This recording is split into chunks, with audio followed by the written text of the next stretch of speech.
ইমানদার বলার কোনো অধিকার রাখে না। সে নিজেকে ইমানদার বলার কোনো অধিকার রাখে না। মুহতারাম হাজরিন, সহজ ভাষায় বলতে চাই, আমাদের জন্য, নাস্তিকদের জন্যও। আজকেই তো দেখলাম আবুল সরকারের জামিন আবেদন নামঞ্জুর করেছে। আলহামদুলিল্লাহ বলেন। কোর্টের ভিতরে আমার দেশের আইনজীবীরা একটা বাউল দরে দরে ফাঁসি দে, এই শব্দ জবাই কর, এই স্লোগান আজকে বাংলাদেশের কোর্টের মধ্যে আইনজীবীরা দিয়েছে। তাদেরকে ধন্যবাদ। তারা স্পষ্ট বলেছে খোদার দুশমনের সর্বোচ্চ শাস্তি মৃত্যুদণ্ড কার্যকর করতে হবে।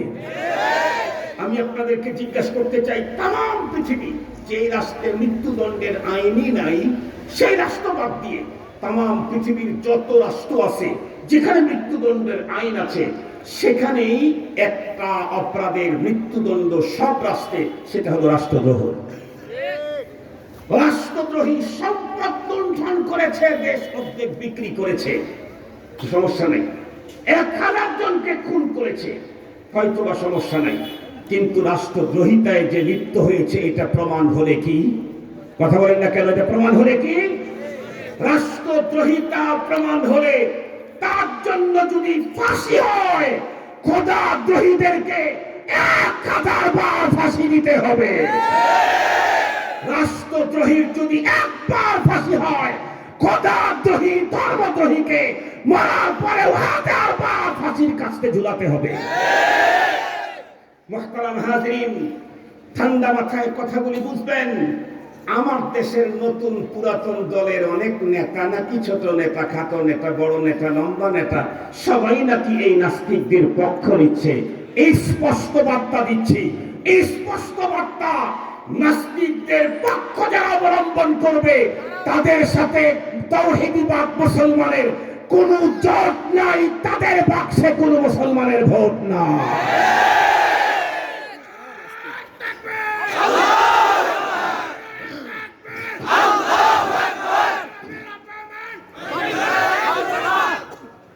ফাঁসি ফাঁসি ফাঁসি চাই, আবুল বাবুল আবালের ফাঁসি চাই। মুহতারাম হাজিরিন, এই স্লোগান দিয়ে রাজপথে যেতে হবে। তুমি তোমার নেতার বিরুদ্ধে বললে বুক টান করে রক্ত দিতে পারো, যে রক্ত তোমাকে নাপাক পানি দিয়ে তৈরি করে মর্যাদার সিংহাসনে বসালেন, যিনি তোমার জন্য চির সুখের নীল জান্নাত সাজায় রাখলেন, তার জন্য রক্ত দেওয়া যায় না। রেডি আছি তো ইনশাআল্লাহ। রাসূলুল্লাহর জন্য সাবলাতে জীবন দিয়েছি, আল্লাহর জন্য একা নয়, পুরো ফ্যামিলি নিয়ে জীবন দিতে রাজি আছি ইনশাআল্লাহ।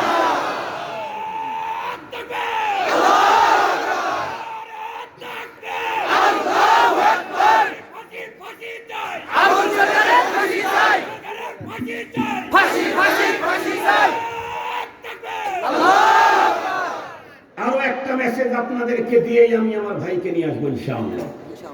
সেটি হচ্ছে, এই পৃথিবীর একজন তাওহীদবাদ টুপি দাড়ি মোল্লা কেউ যদি আল্লাহ পাকের সম্মান হেফাজতে আল্লাহর দুশমনের বিরুদ্ধে অ্যাকশনে না যায়, তাতে রবের কিছুই হবে না। তবে রবের দুশমনদের দুনিয়াতে রক্ষার কোন ব্যবস্থা নাই। যে তাদের পক্ষে যাবে, তাদের কেউ দুনিয়ার কেউ রক্ষা করতে পারবে না। কেমনে? আল্লাহর কোরআন থেকে আপনাদেরকে জানাই। আল্লাহ তাআলা বলেন, ওয়ালিল্লাহি জুনুদুস সামাওয়াতি ওয়াল আরদ। এই নাস্তিক পাড়ার নাস্তিকেরা, ভালো করে শুনো।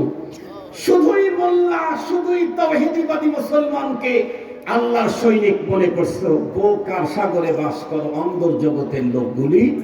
আর শুধুমাত্র কেবলমাত্র গুটি কয়েক মোল্লা তাওহীদবাদীরাই আল্লাহ পাকের সৈনিক নন। আল্লাহ বলেন, আমার সৈনিক আসমান জমিনের যা আছে সব। আর এক জায়গায় কি বলেন, ওয়ামা ইয়ালামু জুনুদা রাব্বিকা ইল্লা হু। আল্লাহ বলেন, এই তোর রবের সৈন্য কি পরিমাণ, এ ব্যাপারে ধারণা পৃথিবীর কারো নাই। রবের সৈন্য কি পরিমাণ কতগুলি, এ ধারণা পৃথিবীর কারোই নাই। আপনাদেরকে আমি দুইটা ঘটনা বলেই, তাতে যদি 10 মিনিট হয় 10 মিনিট, 20 মিনিট হলে 20 মিনিট। দাঁড়িয়েছি ইনশাআল্লাহ। আমার ভাই আমাকে বলছে যে আপনি ওয়াজ একটু বাড়ায় দেন, আমি যা দোয়া করবো। ভাইয়ের হুকুমও মানলাম, আমার বিষয়বস্তুটা আপনাদের হৃদয়ের ভিতরে ঢুকলো। বলুন তো দেখি, এই পৃথিবীতে আবাল সরকারটাই আল্লাহর প্রথম দুশমন না আরো দুশমন ছিল? জিজ্ঞাসা করতে চাই, নমরুদ যে আল্লাহর দুশমন ছিল, এটা কি ছোটখাটো না বড় সড়ো? অনেক বড়, তাই না? খুব পাওয়ারফুল। কিন্তু আমার জিজ্ঞাসা হলো, এই নমরুদ গাড়ি অপারেশন করার জন্য কত হাজার মোল্লা আল্লাহ পাঠাইছিলেন? কথা বলেন না কেন? কত হাজার মুসলমান পাঠাইছিলেন? কয়শো হাতি পাঠাইছিলেন? কয় ডজন ইঁদুর পাঠাইছিলেন? আরো ধরে বলেন, কি পাঠাইলেন? আবার বলেন, কি পাঠাইলেন? মশা মানে কি? যে জিনিসটাকে মারার পরে হাতে হালকা করে দলন দিলে তার লাশ খুঁজে পাওয়া যায় না, এই তো মশা, নাকি বলেন? মারার পরে আস্তে করে যদি কেউ দলন দেয় একটু এরকম করে, তাহলে আর কারে মারলাম তার লাশ আর খুঁজে পাওয়া যায় না, এর নাম হলো মশা। আমি জিজ্ঞাসা করতে চাই, এইরকম কয় ডজন মশা আল্লাহ পাঠাইছিলেন? সুস্থ না প্রতিবন্ধী? আর জোরে বলে, আল্লাহ তাআলার সৈন্য কি পরিমাণে নাস্তিকের দল তোর বাবারাও জানে না, তোর সন্তানেরাও জানবে না। একটা মাত্র ল্যাংড়া মশা দিয়ে নমরুদকে যদি শেষ করে দেন, আবালের পক্ষ নিছ, তাহলে মশার পাখার জন্য রেডি হয়ে থাকো। মুসলমান ভাইরা আমার, আল্লাহর দুশমনকে যে কেউ কোনোদিন কোনো পদ্ধতিতে রক্ষা করতে পারে না, এই প্রসঙ্গটা বুঝাবার জন্য বন্ধুরা আমার একটা ঘটনা বলেই আমি শেষ করে দিচ্ছি। আমরা প্রত্যেকে জানি পয়গম্বর সাল্লাল্লাহু আলাইহি ওয়াসাল্লামের যত দুশমন ছিলেন, যত দুশমন ছিল, এর ভিতরে সবচেয়ে ভয়ঙ্কর বড় দুশমন ছিল তার আপন চাচা, নাম যেন কি? না, আবু লাহাব। আবু জেহেল পয়গম্বরের আপন চাচা নয়, আবু লাহাব হলো পয়গম্বরের আপন চাচা। এতটাই কষ্ট দিত পয়গম্বরকে এবং আল্লাহর দ্বীন এবং আল্লাহকে নিয়ে এতটাই বিদ্রুপ করত, রব্বুল আলামিন ওই এক কাফেরের বিরুদ্ধে বন্ধুরা আমার তার ব্যাপারে একটা সূরা স্পেশাল নাজিল করলেন, যার ভিতরে শুধুমাত্র ওর আর ওর স্ত্রীর আলোচনা ছাড়া আর ভিন্ন কারো আলোচনাই আনেন নাই। সে কত বড় ভয়ঙ্কর! এই আবু লাহাব একবার শামে ব্যবসার জন্য যাবে, বিশাল বড় গ্রুপ তৈরি করেছে ব্যবসার জন্য বন্ধুরা আমার, বণিকের দলদের। এমন মুহূর্তে আবু লাহাবের গোলাম বাবাকে অতিরিক্ত সন্তুষ্ট করার জন্য বাবাকে ডেকে বলল, বাবা একটু প্লিজ ওয়েট করেন, আমি একটু মুহাম্মদকে কষ্ট দিয়ে আসি সাল্লাল্লাহু আলাইহি ওয়াসাল্লাম। কেন? সে বলতেছিল, 1-2 মাস তো আমরা ব্যবসার পারপাসে দেশের বাইরে থাকব, এতদিন পর্যন্ত মুহাম্মদ আরামে থাকবে আমরা তার মেনে নিতে পারি না। এমন কিছু কথার আঘাত করে আসি যে কথার জ্বালায় ও জ্বলতে থাকবে, এর ভিতরে আমরা যখন আসবো নতুন নতুন আবার আঘাত করে দেব। জারাহাতুস সিনানি লাহাল কিয়ামু ওয়ালা ইয়ালতামু মা জারাহাল লিসানু। এক পর্যায়ে আবু লাহাব বড় মুস্কি হাসি দিয়ে বলে, যা ভালো কাজ তো। আবু লাহাবের পুরা পয়গম্বরের সামনে গিয়ে আল্লাহ পাকের বিরুদ্ধে কথা বলা শুরু করলো। কেন? পয়গম্বরের বিরুদ্ধে কথা না বলে আল্লাহর বিরুদ্ধে বক্তব্য দেওয়া শুরু করলো। এই কারণে আবু লাহাবের পোলা জানে মুহাম্মাদুর রাসূলুল্লাহ সাল্লাল্লাহু আলাইহি ওয়াসাল্লাম তার উপরে কেউ আক্রমণ করলে পয়গম্বর এটা বড় মনে করেন না, তবে দ্বীন এবং আল্লাহকে নিয়ে কথা বললে এটা পয়গম্বর 1 সেকেন্ড চাইটাকে মেনে নিতে পারেন না। এ কারণেই তো তায়েফের ময়দানে লোকেরা পয়গম্বরের শরীরের উপরে আক্রমণ করে রক্তাক্ত করার পরে জিবরাইল আমিন যখন তাদের ধ্বংসের প্রস্তাব নিয়ে এসেছিল, পয়গম্বর বললেন না। কিন্তু যখন পয়গম্বরের কাছে জিবরাইল আমিন আবার প্রস্তাব নিয়ে আসতেন ধ্বংসের জন্য, কাদের? আপনার ওই উম্মতের লোকগুলি ধ্বংস হয়ে যাক, যারা রমজান মাস পাওয়ার পরে জমজাম চলে গেল, জীবনের সব গুনাহ মাপ নিতে পারল না, সে ধ্বংস হয়ে যাক। পয়গম্বর এই আবেদনটা গ্রহণ করেছেন। কেন? কারণ এখানে দ্বীন অবমাননা হয়েছে। তাই এই কারণে আবু লাহাবের পোলা আল্লাহর পয়গম্বরের সামনে গিয়ে আল্লাহ পাকের বিরুদ্ধে এমন ভয়ঙ্কর কথা বলা শুরু করে দিল। পয়গম্বরের চোখের থেকে পানির ফোঁটাগুলি মুক্তার দানার মতো গাল বেয়ে বেয়ে দাঁড়িয়ে দিয়ে পড়তেছিল। পয়গম্বর ওর প্রত্যেকটা কথার আঘাতে পয়গম্বরের হৃদয়ে রক্তক্ষরণ হচ্ছিল। পয়গম্বরের চেহারা পরিবর্তন হয়ে যাচ্ছিল, পয়গম্বর যেন দুমড়ে মুচড়ে যাবেন। এই অবস্থা দেখে ও আরো বেশি আনন্দিত হয়ে আরো ভয়ঙ্কর কথাগুলি বলতেছিল।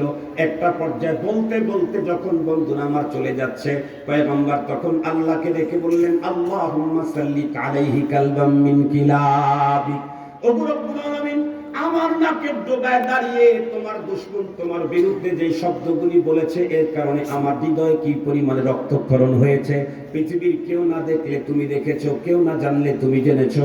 রব্বি কারীম, তোমার দুশমনের বিরুদ্ধে এই মুহূর্তে অ্যাকশন নেওয়ার মতো কোনো অনুমতিও তোমার পক্ষ থেকে আমি পাই নাই, সিচুয়েশনটাও সেই রকম না। এই কারণে আমি ওকে কিছুই বললাম না। তবে তোমার কাছে ভাঙ্গা দিলের একটা মাত্র আবেদন, আল্লাহ সাল্লিত আলাইহি কালবাম মিন কিলাবি, একটা কুকুর ওর বিরুদ্ধে তুমি লেলিয়ে দাও। এই কথা যখন পয়গম্বর বললেন, আবু লাহাবের পোলা এটাকে বন্ধু আমার পুরো তক্কাই করলেন না।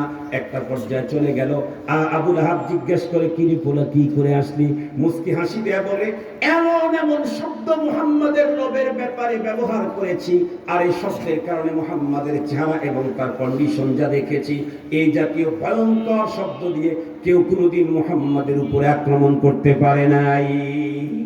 আবু লাহাব বড় খুশি, বেটা কাবের মতো কাজ করছে। কিন্তু জিজ্ঞেস করেন, এটা তো জিজ্ঞেস করে শুধু তুই বললি, মুহাম্মদ সাল্লাল্লাহু আলাইহি ওয়াসাল্লাম কিছুই বললেন না? সে বলে নাই। ও তখন বলে, একটা কথা বলেছে, কি? আল্লাহুম্মা সাল্লি আলাইহি কালবাম মিন কিলাবি। আসার সময় বলছে, আল্লাহ তুমি ওর বিরুদ্ধে একটা কুত্তা লেলিয়ে দাও। এই কথা শুনতে আবু লাহাবের চোখ বড় হয়ে গেছে। তাইলে তো সর্বনাশ। কি হয়েছে? তুই জানিস না মুহাম্মদ যা বলে দুনিয়াতে তাই ঘটে যায়। দুঃখের সাথে বলতে হয়, ইসলামের দুশমন, আল্লাহর দুশমন, ধর্মের দুশমন, রাসূলের দুশমন। তারপরেও রাসূল সম্পর্কে তার আকীদা হলো উনি যা বলে তা ঘটেই।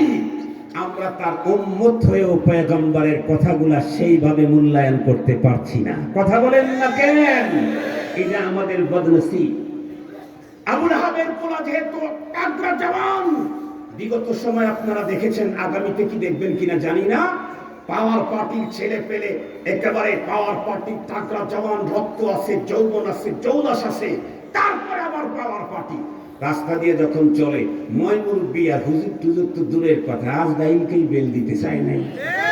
মনে পড়ে কি আপনাদের? মনে আজ দাইল কাক সাইড দিয়ে চলে যাও, এমন ভাব। আবু লাহাবের পোলা তো একে তো তাগড়া জওয়ান, তারপরে আবার নেতার পোলা। এজন্য বাবা যতই বলতেছে মুহাম্মাদের এই কথার অ্যাকশন হবে, ও ডন কেয়ার চলে গেল। চলো বাবা, তো কি হবে?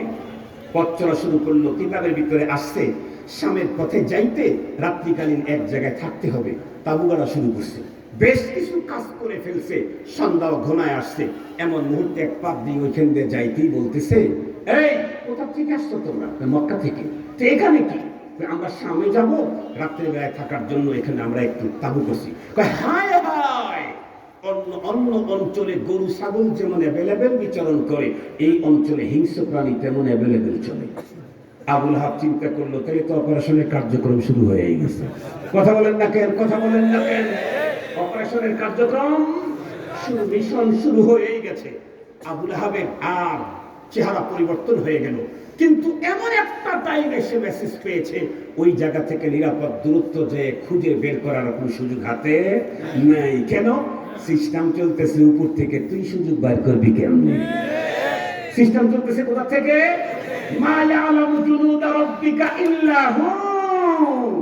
রব বলেন, আমার স্বর্ণ এই কোটি কয়েক মোল্লা, এই 200 কোটি মুসলমান মনে করছিস নাকি? তুই যে ব্লাডের দ্বারায় তোর জীবন বেঁচে আছে, সেই ব্লাড আমার সৈন্য, শুধু হুকুমের অপেক্ষায় আছে। তুই যে অক্সিজেন নিয়ে তোর জীবন চলতেছে, অক্সিজেন আমার সৈন্য, শুধু হুকুমের অপেক্ষায় আছে। তুই যে খাদ্য গ্রহণ করে তোর ভিতরে শক্তি সঞ্চার হয়, এই খাদ্য আমার সৈন্য, শুধু হুকুমের অপেক্ষায় আছে। হুকুম দিলে গলার মাঝখানে আটকে যাবে, সামনেও যাবে না, পিছনেও যাবে না।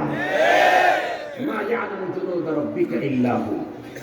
মুহতারাম হাজিরিন, আবু লাহাব তখন বলল, একটা কাজ করো, সব সামান আদি যা আছে সব স্তূপ করো। আমি তোমাদের কেমন নেতা? স্যার, আপনি আমাদের যে জম্মের মতো ভালো নেতা, আমি বুড়ো হয়ে গেছি, আমার পরিবর্তে তোমাদেরকে সেফটি দেওয়ার জন্য আমার যোগ্য উত্তরসারী ছেলে মুহাম্মদ এই কথা বলেছে সাল্লাল্লাহু আলাইহি ওয়াসাল্লাম। পাদ্রী আবার এই কথা বললো, আমি তো আতঙ্কিত, তোমরা অনেক উঁচা করে 5-10 ফিট যতটুকু উঁচা হয় এর উপরে আমার ছেলেটাকে বেড বিছায় সেখানে ওখানে শোয়া দাও, আর চতুর্দিকে আমরা ঘুমায়া যাই, দুইজন পাহারাদারি করবা যাতে করে কোনো ঝামেলা না হয়। ঠিক আছে, যেমন হুকুম তেমন কাম। কিন্তু বলেন তো দেখি, সৈন্য পাঠিয়েছেন যিনি কে? আল্লাহ। আর একটু জোরে বলেন আল্লাহ। আপনারা একটা মিসাল দিলে ভালো বুঝবেন। মাঝে মাঝে হঠাৎ করে দেখবেন সিংড়া হাইওয়ে হঠাৎ পুলিশের খুব চেক শুরু হয়ে গেছে, হঠাৎ গাড়ি দূরে এসে যে গাড়ি আছে সেটাই চেক চালায়, হুজুরেরও ছাড়ে না। কথা বলেন না কেন? হুজুরের গাড়িও চেক করে কেন? এমনি চেক করে না, ইনফরমেশন আছে। কথা বলেন না কেন? ইনফরমেশন আছে কি? সামনে যে গাড়িগুলি যাচ্ছে ভালো করে চেক করো, ওখানে কিন্তু বাবা দাদা নানা থাকার সম্ভাবনা আছে। কি থাকার সম্ভাবনা? বাবা দাদা নানা। বুঝছেন তো আপনারা? মাশাআল্লাহ, বুঝে থাকলে কোনো সমস্যা নেই। মুহতারাম হাজিরিন, এই বাবা ধরার জন্য হুজুরেরটাও চেক করে। এই সরকারের আইন প্রয়োগকারী সৈন্য যদি বাবার খোঁজে সবার গাড়ি চেক করে, রব্বুল আলামিনের সৈন্য এখন অপারেশনে আসছেন, চেক করবে না? করবে না? কিতাবের ভিতরে লেখছে, রাত্রের 1 প্রহর 2 প্রহর চলে যাওয়ার পরে হঠাৎ করে একটা হিংস্র প্রাণী বন্ধুরা আমার সেখানে চলে এলো। পাহারাদারদের বর্ণনা হলো, আজীব প্রাণী। প্রাণীটা এসে যত মানুষ ঘুমিয়ে আছে প্রত্যেকটি মানুষের মুখের সঙ্গে ওদের নাক লাগায় শোকা শুরু করলো। একটার শোকে ওইটা ছেড়ে আবার আরেকটার দিকে যায়, ওইটা শোকে আবার আরেকটার দিকে যায়। এমনটি করতে করতে চতুর্দিকে শুকতে শুকতে আবু লাহাবের দাও শুকে শেষ করে দিল। কিন্তু বন্ধুরা আমার কোনো কিছু পাচ্ছেন না। একটা পর্যায়ে থমকে দাঁড়িয়ে গেল, এদিক ওদিক তাকালো। বন্ধুরা আমার, কেন? ওই হিংস্র প্রাণী চিন্তা করতেছে যিনি ইনফরমেশন করছেন তার ইনফরমেশন তো ভুল হওয়ার কোনো সম্ভাবনাই নাই। ওয়ামান আসদাকু মিনাল্লাহি হাদিসা। রব দিয়েছেন, ইনফরমেশন আছে তো এখানেই, তাহলে কোথায়? সবগুলার মুখের সঙ্গেই তো নাক লাগাইলাম, কিন্তু যা আমার নাকের মধ্যে লাগায় দেওয়া হয়েছে তার সঙ্গে কোনোটাতে মিশে না, তাহলে কোথায়? তাকায় দেখলো কি এত বড় উঁচাই, ট্রেকিং করে তো কিছু দেখা যায় না। ঠিক আছে, ইনফরমেশন করেছেন রব্বুল আলামিন, মিস হওয়ার সম্ভাবনা নাই। প্ল্যান দিয়ে বন্ধুরা আমার একদম 8-10 হাত উঁচা বন্ধুরা আমার সেই স্তূপের উপরে উঠলো। ওঠার পরে দেখে হ্যাঁ এইখানে একজন ঘুমিয়ে আছে। কি বলবো বলেন তো দেখি? একটা পর্যায়ে যখন তার মুখের সঙ্গে নাক লাগাইলো, লাগানো মাত্র বন্ধুরা আমার দেখছে মিয়া 100 মিলে গেছে। তাহলে আর কোন সুযোগ দেওয়ার কোন বন্ধুরা আমার সুযোগ নাই। 1 সেকেন্ডের ভিতরে তার বুকের উপরে আক্রমণ করলে বুকটাকে চিরে ফেললো। ভিতর থেকে আল্লাহর দুশমনের বন্ধুরা আমার কলজাটা টেনে বের করলো। দেখতে দেখতে কয়েক মিনিটের মধ্যেই জাহান্নামের কীটকে জাহান্নামে পাঠাইয়া দিল। এই দেশের আবালের মতো যত নাস্তিক আছে এবং তাদের পক্ষে যারা অবলম্বন করছো তাদেরকে খোদাই মেসেজটা পৌঁছায় দিতে চাই, ভালো করে শুনে রাখো। আল্লাহ বলেন, ইন্নাল্লাযীনা ইউযুনাল্লাহা ওয়া রাসূলাহু লা'নাহুমুল্লাহু ফিদ দুনিয়া ওয়াল আখিরাহ ওয়া আ'আদ্দা লাহুম আযাবান মুহিনা। এই পৃথিবীর যেই হোক না কেন, আল্লাহ এবং তার রাসূলকে যারা কষ্ট দিবে, আল্লাহ পাক বলেন আমি তাদেরকে দুনিয়া এবং আখিরাতে আল্লাহ নিজে লানত পাঠান। আমরা জানি সাধারণ একজন মানুষ লানত করলে তাই তো রক্ষা হয় না। ওস্তাদ যদি হিন্দু হয়, হিন্দু ওস্তাদের লানত বন্ধুরা আমার কখনো মিস করে না। প্রতিবেশী গরিব মানুষের লানত কখনো মিস হয় না। কাজের বুয়ার লানত কখনো মিস হয় না। সেখানে স্বয়ং আল্লাহ যার জন্য দুনিয়া আখিরাতে লানত পাঠাইলো, তার পক্ষে অবলম্বন যারা করবে পাবে তো পাবে, লানত ছাড়া আর অন্য কিছু কপালে নসিব হবে না। স্পষ্ট বার্তা আজকের এই জাবেয়ার সমাবেশ থেকে। আবালের মতো নমরুদের পক্ষ যারা অবলম্বন করবে তাদের সাথে আমাদের জোট নাই, তাদের বক্সে আমাদের কোনো ভোট নাই। রাজি আছেন তো? রাজি আছেন তো? ইনশাআল্লাহ আল্লাহর কোন দুশমনের পক্ষে কখনো তাওহীদবাদী মুসলিম নারীর পুরুষের কখনোই সাপোর্ট যেতে পারে না, সমর্থন যেতে পারে না। আগেই বলেছি আল্লাহর দুশমন যদি বাবা হয় তাকে ছাড় দেওয়ার কোনো প্রশ্নই নাই। কলিজার টুকরা সন্তান হলেও ছাড় দেওয়ার কোনো প্রশ্ন নাই। সুতরাং অন্য কাউকে গোনার কোনো টাইম নাই তাওহীদবাদ মুসলমানের। কি বলেন, কি বলেন, কি বলেন? আমি আপনাদেরকে একটা বার্তা জানিয়ে শেষ করছি, আমার ভাইকে নিয়ে আসার জন্য বলছি। সেটি হলো, এই জাতীয় আবাল মার্কা নাস্তিক মুরতাদ যারা আছে, আল্লাহর দুশমন রাসূলের দুশমন যারা আছে, এদের ব্যাপারে উলামায়ে কেরাম যদি কখনো কোনো সিদ্ধান্ত গ্রহণ করেন, কখনো ডাক দেন, সেই ডাকে সাড়া দিয়ে আল্লাহর পক্ষ অবলম্বন করার জন্য কে কে রাজি আছি? দুহাত উঁচু করে আল্লাহকে দেখায়।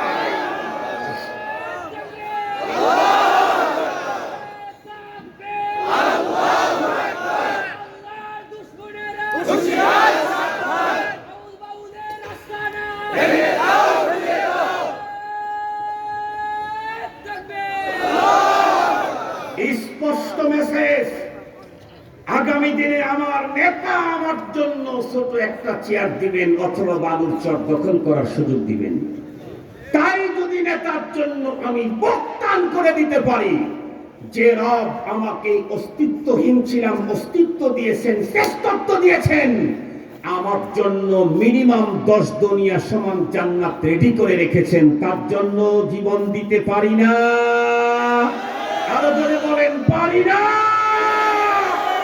তার জন্য 1000 বার মরব, 1000 বার জীবন দেব। আল্লাহ আমাদেরকে তৌফিক দান করুন। মুহতারাম হাজিরিন, আমি আপনাদের কাছ থেকে বিদায়ের পালা, আমার ভাই আসবেন, তার আগে মাদ্রাসার একটা কাজ করে যেতে চাই ইনশাআল্লাহ। দিনের জন্যই তো, দিনের মায়া বেশি হতে হবে, আল্লাহর মায়া বেশি হতে হবে, রাসূলুল্লাহর মায়া বেশি হতে হবে। এটা বাড়াইতেই হবে, নাইলে জমিনের নিচের প্লেট, কথা বলেন না কেন, সরেই যাবে, সরেই যাবে। খোদাই মেসেজ। তো আমি দেখি দিনের প্রতি আমাদের কতটুকু মায়া আছে, আল্লাহ রাসূলের প্রতি মায়া তোমরা দেখাইছি, আগামী দিন আরো দেখাবো। মাদ্রাসার সহযোগিতার জন্য আপনারা লক্ষ টাকা দিয়েছেন, 1.5 লাখ টাকা দিয়েছেন, 1,20,000 টাকার মতো দেওয়ার মতো, 10,000 টাকা অনেক দিয়েছেন।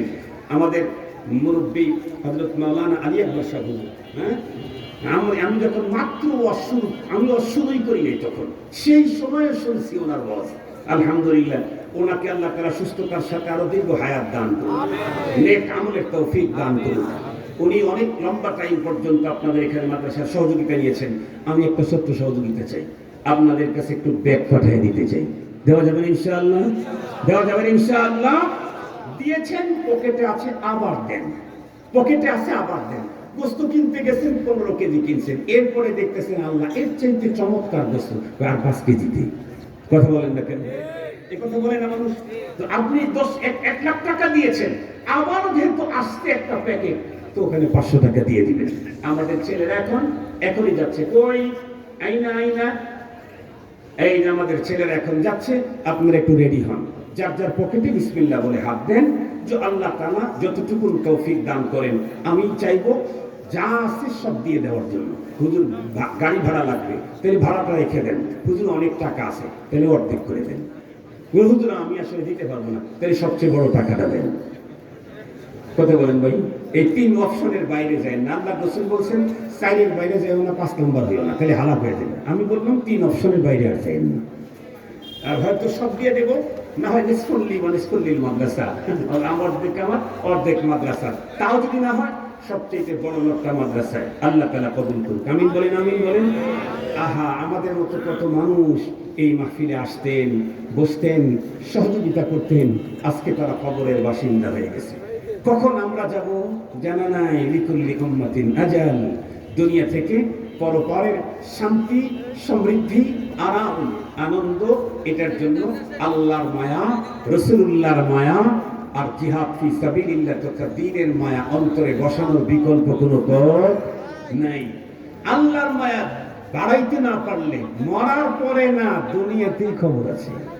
রাসূলের মায়া অন্তরে বাড়াইতে না পারলে মরার পরে নয়, দুনিয়াতেই খবর আছে। আল্লাহর দ্বীনের মায়া অন্তরে বাড়াইতে না পারলে মরার পরে নয়, মরার পরে তো হবেই, ফাইনাল দুনিয়াতেই খবর আছে। এই জন্য আমি আমাকে ওয়াজ করছি।